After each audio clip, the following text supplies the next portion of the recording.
Hi and welcome back, my fantasy fans. Oh my god, if you guys are watching Spiderwick Chronicles, like kudos, like thumbs up to you guys because it's amazing. Alright, so yeah, we're doing the review of episode 4. Alright, remember episode 3 at the end we see Dr. Brauer actually reveal himself unintentionally because he ate a cookie he wasn't meant to eat, but he didn't know that. So Jared now is going ham with the information that he has because he's like, wow, he has been trying to figure out who the ogre is or when he was going to come, and only for him to realize that it has been under his very own nose. He has been talking to him every time, and oh my god, he's really reeling from the information. But anyways, we see him going back home and he's met with Simon outside in the forest where he tells Simon what he has done, and Simon tries to reprimand him for doing what he did because then again you don't know what's capable of doing, right? All right, cool. So now we see Dr. Brauer in his house.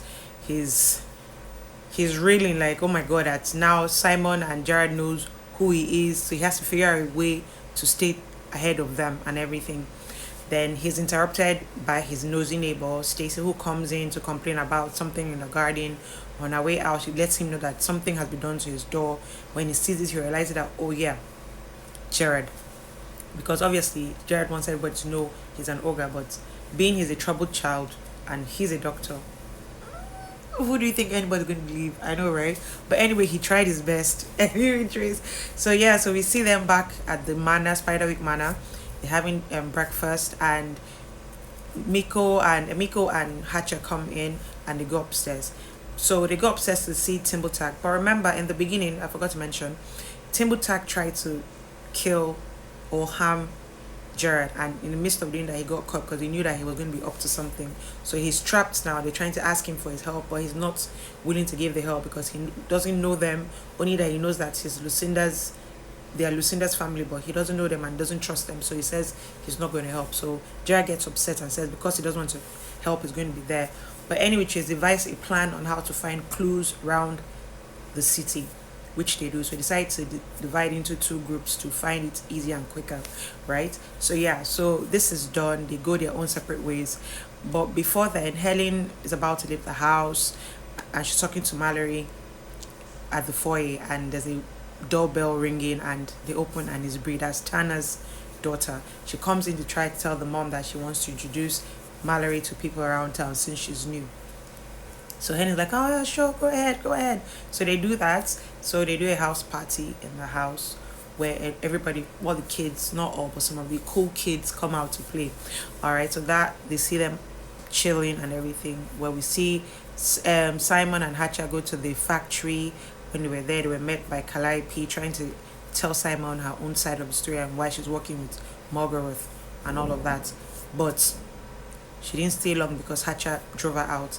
Then we see Jared and Emiko in the hospital where they see one of the mural paintings on the wall and they see the door. So they get the clue and they're about to leave, but Helen, that's Jared's mom, catches them and they try to find a way to lie and escape. Alright, so that's done.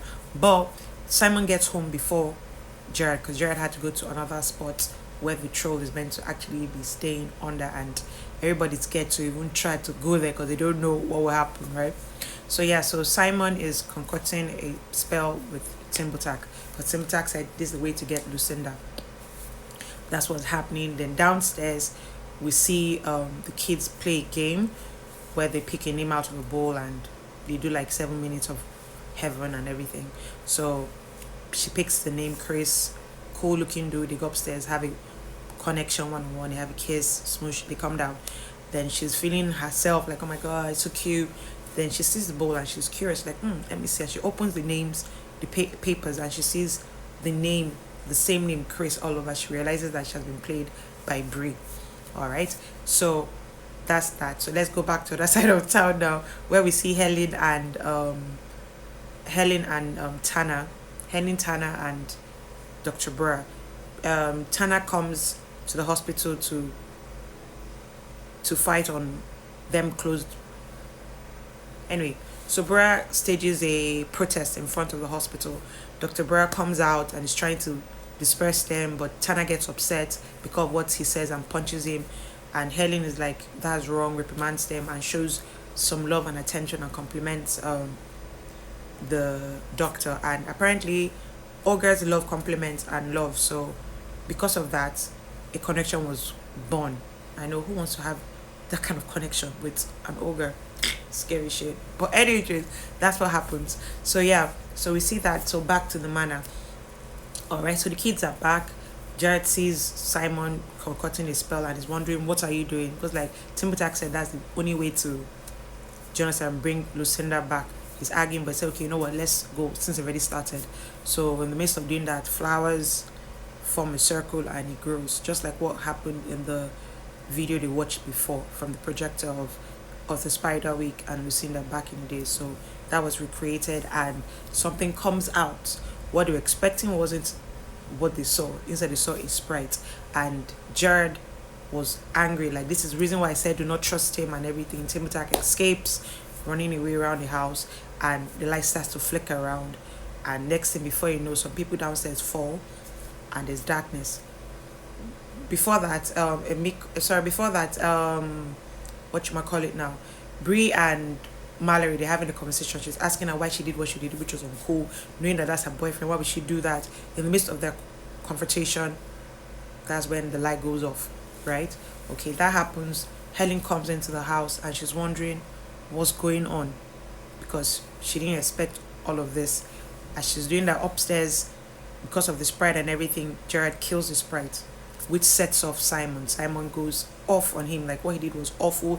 He shouldn't have done that. He has been saying he's a good person, only for him to do what he did, killing a creature that he doesn't know whether it's good or bad, but at least something he could do was to talk and all of that. But Jared wasn't having it and got upset and punched him. So he leaves. As he leaves, Emiko falls down and falls into a coma. On his way out, he sees his mom, but he doesn't have any of it. He just walks past and he goes. I know he must have been really upset for, like, why would you punch him? He's just trying to tell you the truth and everything.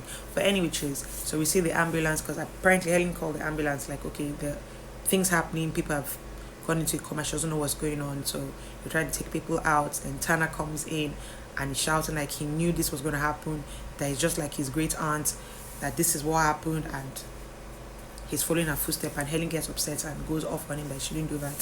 So Malorie suggests that she'll go look for Brie. As she goes in, she sees what she's not meant to see. She sees Brie reviving Sprite, and she's like, oh, okay, so Jared is actually true. What he said was true. Like, this actually happened.